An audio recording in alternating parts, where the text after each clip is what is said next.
Hello, my name is Caleb Smith with the Rocket Miner newspaper, here to provide your news update for July 12th, 2020. Don't you hate it when you go back through your email and you realize that you missed something from a little while ago? Well, on Friday, the Green River Chamber of Commerce announced that it is going forward with the annual River Festival, albeit with some modifications. Organizers note that due to ongoing uncertainty due to COVID-19, there will be a modified version of the annual event on Saturday, August 15th. They say that to comply with current state guidelines, the only events that will be taking place as part of the 2020 event are the Great Duck Race, Runs with Horses Marathon, Half Marathon 10K, take your pick, and the Flaunt Your Fish Decoration Contest. Going down the list, who doesn't love the sight of all the rubber duckies floating down the Green River alongside Expedition Island, seeing which one will finish first? People can purchase ducks, $1 or one for $5. Sorry, I can't give you that kind of discount. Or you can get 5 ducks for $20. You need not be present to win, though your duck does. Those can be purchased at the Green River Chamber website, www.grchamber.com. When it comes to the annual Run with Horses race, this is the 17th year this challenge will be hosted.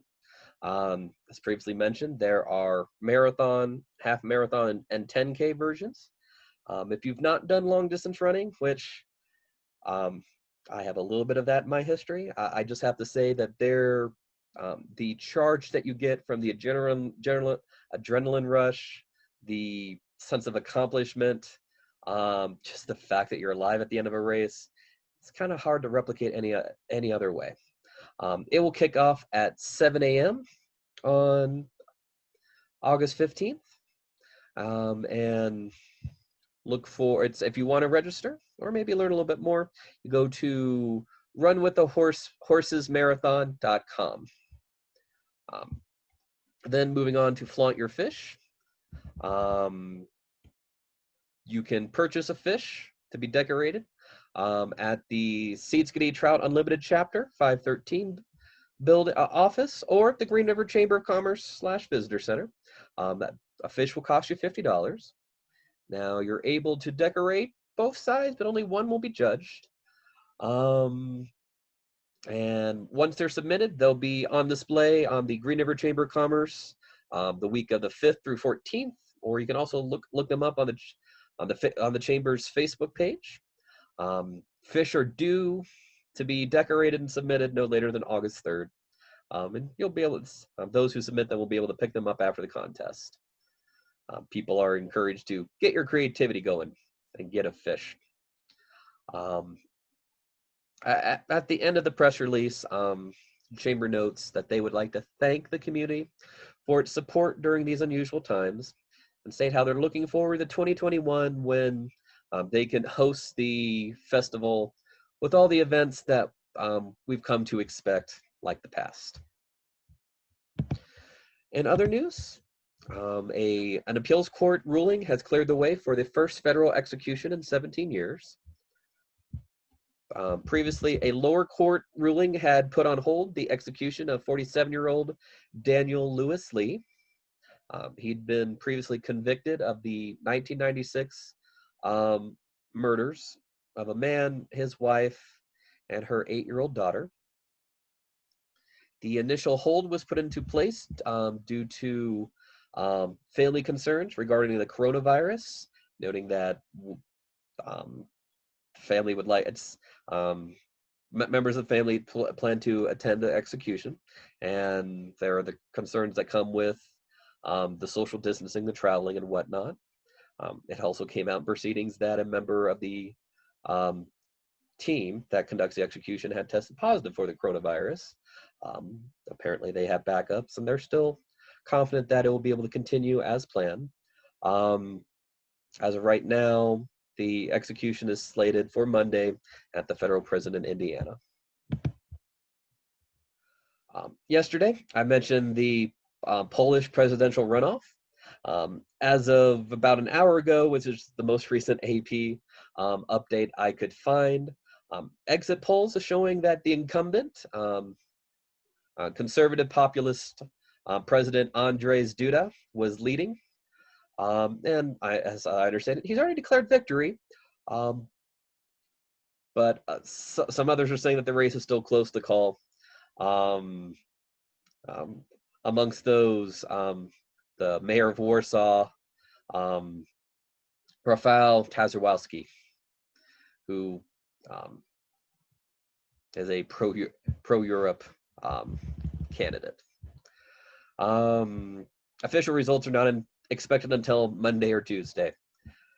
Having done some election night coverage, it is really frustrating to be waiting to hit send on that headline and getting closer and closer, and sometimes even breaking deadline, and not even knowing who to put down.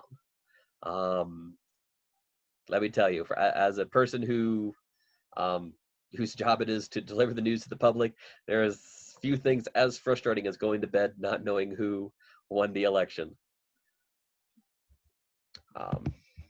Hopefully they'll get a word report there too. Moving on to coronavirus figures. The Wyoming Department of Health this evening is reporting that Wyoming's count is up to 1,506 lab-confirmed cases, 356 probable cases, and the death toll, fortunately, remains unchanged at 21 people having died of COVID-19 related deaths. In Sweetwater County, we're at 128 lab-confirmed cases and 10 probable cases. Nationwide, the Centers for Disease Control and Prevention are reporting 3,236,130 total cases, which is 62,918 more than yesterday, in addition to 134,572 people who have died, which is 906 new deaths compared to yesterday. Worldwide, total confirmed cases, as reported by Johns Hopkins University, sits at 12,859,834 cases. The overall death toll is reported to be 567,957 people, and global death recoveries, surpassed 7 million, or according to their figures, 7,062,085 people. One other thing I wanted to talk about today would be this book. It's called Illuminae. It's part of the Illuminae files. Coincidence. That's weird how that goes. I picked this up this week, and it's one of the few books in recent memory where I finished it all in a single day. I read a lot of short stories and whatnot. I don't usually. This one's more than 500 pages. Now it's interesting because the format is that there's a lot more design elements that go into this book that goes part of the theme. It's a science fiction novel that takes perspective of a tragedy has deserted. Lives have been lost. Ships and colonies, space colonies have exploded. What's the after action report? How can we put together, see if we can find the pieces to put together what happened, particularly when there's sometimes misinformation or unreliable narrators or actors in this case. And so it's in some cases it's kind of like an after action report where you're seeing interviews, or you're seeing text messages, descriptions of footage. In addition to, sometimes it's like, what were some of the health department's posters during this time? What were some of the notes that people scribbled down? Just interesting how trying to think about if someone was to go into your life and could they put together what had happened to you recently from your text messages, from your phone calls, times when you popped up on CC television. Now, it starts with a stretch because the idea is that the primary two people we follow is that there's this these two young teenagers who within the last little bit just had a terrible breakup, and the planet where they're on, the colony where they're at, gets attacked. And like I said, things blow up, and suddenly they're forcibly evacuated off world. There's a high death count. Not everybody makes it off planet. Even as they're escaping, there's a fight in the skies with multiple ships. And while the idea is that 3 ships escape, they're still being pursued. And due to the damage that occurred in the initial bit and the fact they keep having to stop for supplies such as water and whatnot, the pursuit fleet's gaining on them. And all the main characters are spread across more than one ship. One of them's gets drafted into, to use a Star Wars metaphor, kind of the X-Wings. He becomes a fighter pilot, the space jockey. This other person, she kind of just puts into the IT department, even though she's kind of a renegade hacker and just really way too smart for her own good, and is able to do things that even people with decades of experience in the industry are barely able to keep up with her, if not being distanced behind. And they have to deal with the fact that, like I said, this couple's been separated, and there's a lot of one-sided communication going on from the ex-boyfriend saying, "I hope you're all right. I'm sorry how things ended. I wish you'd talk to me." And you slowly learn the reasons why their relationship went sideways, and how there's some interesting reasons besides that. And in addition to getting a feel for ship life, you start to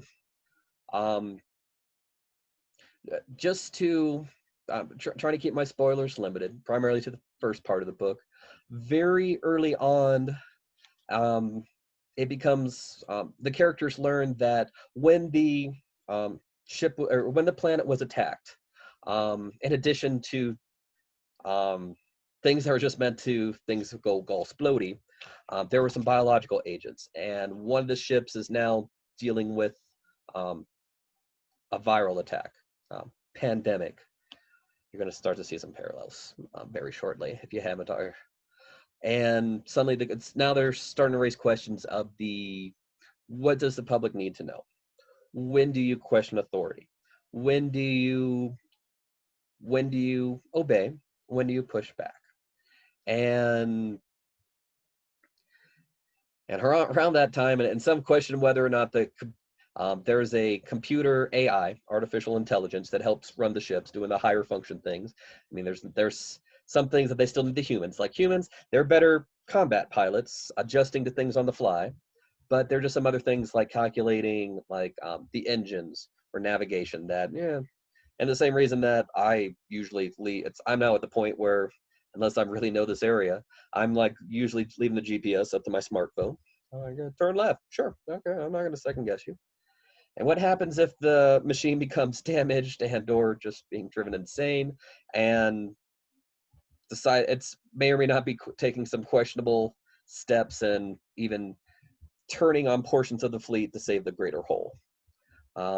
What do you do when the machine that helps you keep the lights on starts to turn on you?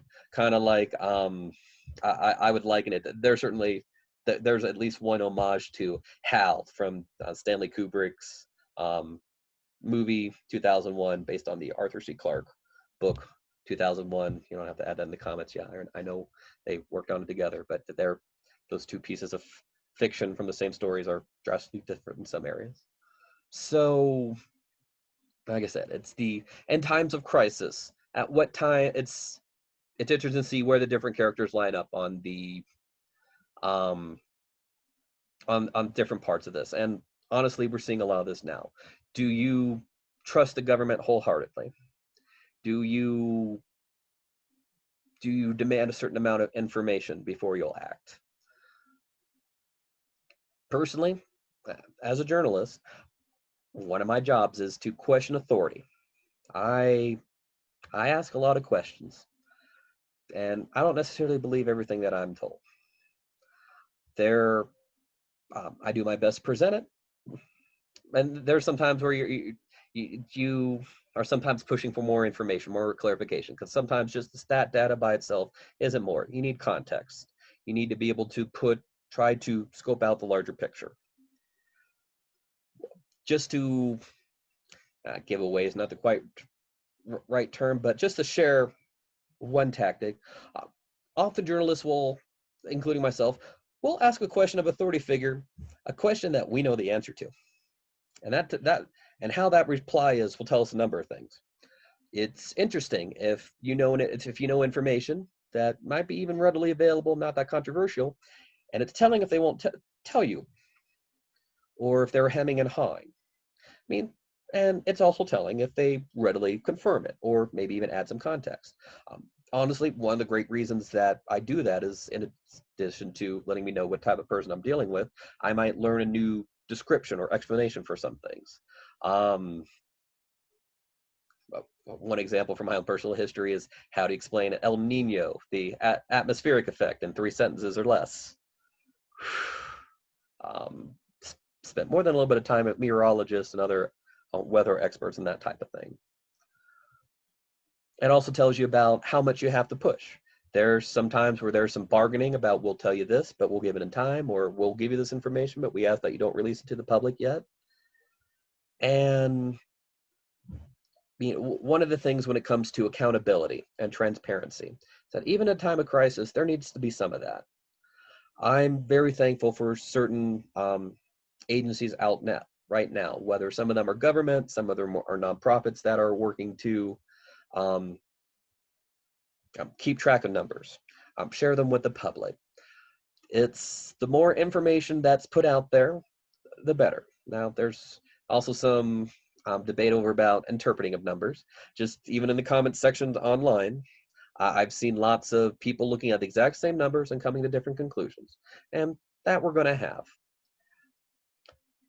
But I think one thing that I think the authors are a theme that I get from them is that withholding information from the public for whatever reason, even for their own good, doesn't usually end so great. We don't have to stretch our brains very hard to come up with lots of times in history where, because for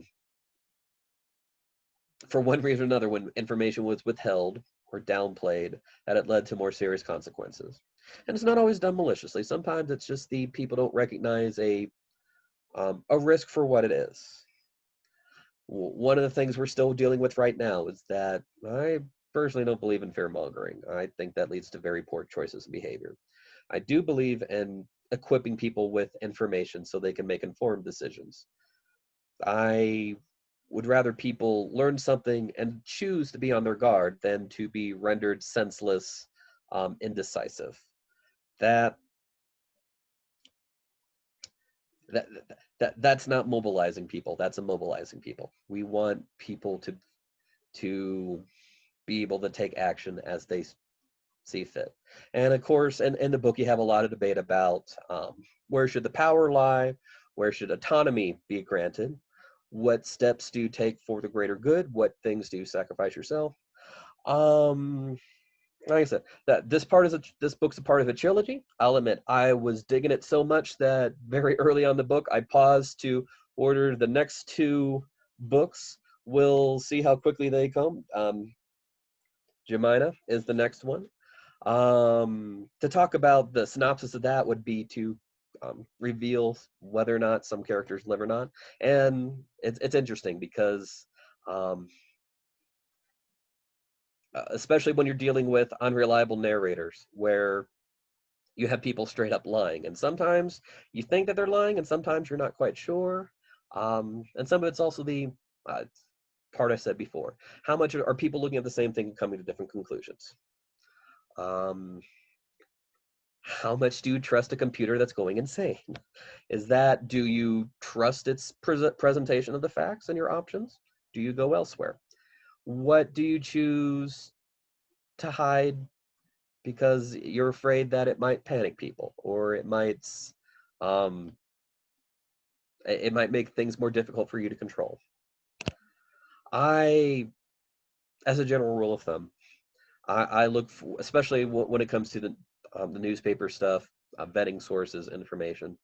I try to look to. I'm looking for transparency, accountability. If they mess things up, do they explain why things were wrong? We've certainly seen some cases where there's been some changes in advice or tweaking of stuff, and do the reasons make sense? Um, do you have to? Are you pulling teeth to get information out of them, or are they doing their best to be forthcoming, or at least as much as they can, in a timely manner? It doesn't do any good to sit back and wait until your numbers are 100% perfect, especially in a time of a pandemic. And also, I mean, are other people coming to the same conclusions when given the same information? There's always going to, we're never going to get to 100% agreement on topics, but is there a consensus amongst experts? Are you seeing a general theme from those with expertise, those with specialty knowledge? Those are things to consider. Like I said, whether it's a sci-fi novel, whether you're talking to members of the city council, whether you're vetting your online news sources for your latest details about war or a pandemic or a financial crisis or any of these things where it doesn't matter to the stakes. These are good things just to be keeping an eye out for. So, I mean, I've gone through other trilogies where the series started with a rocket, and then I didn't like the next ones. But anyway, like I said, if you have the time, and honestly, this will go through a lot more quickly than ever. There's a lot. One of the other fun things is page design. I mean, some things are like, how do you represent a space battle in text form? This is one thing, is trying to replicate the voices coming in from different directions, various things vying for your attention. I mean, usually it's just your basic books are like just straight box glass, but it's interesting to see designs when you have, like, I mean, here's a page of the AI rebooting itself. And then, I mean, for the record, anytime that you have a self-aware computer that's gotten to a point where it's just saying its name over and over and over again, yeah, that's not good. I'd be worried what happens next. In addition to, it's interesting to see how sometimes, I mean, they take the time to design what a medical file would look like versus a private entry. I mean, nothing like a good old government report that has a coffee stain on the corner or stamped to classified. Or one of the other conventions that I absolutely love about this book is that some of the email and correspondence, there's what you type, delete, and what you submit. And it's sometimes interesting to see some of the more frank comments. Hopefully you've never been one of those people where you sent a frank email and then you later wish you would have edited yourself a little bit more.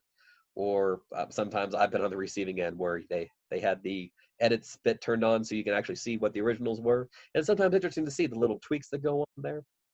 Anyway, I enjoyed Illuminae by writers Amie, Kaufman, and Kristoff. I, at least twice already today, have been checking the Amazon tracking on, like, how far away is it? That's nice. Yeah, it might be here by the end of the week.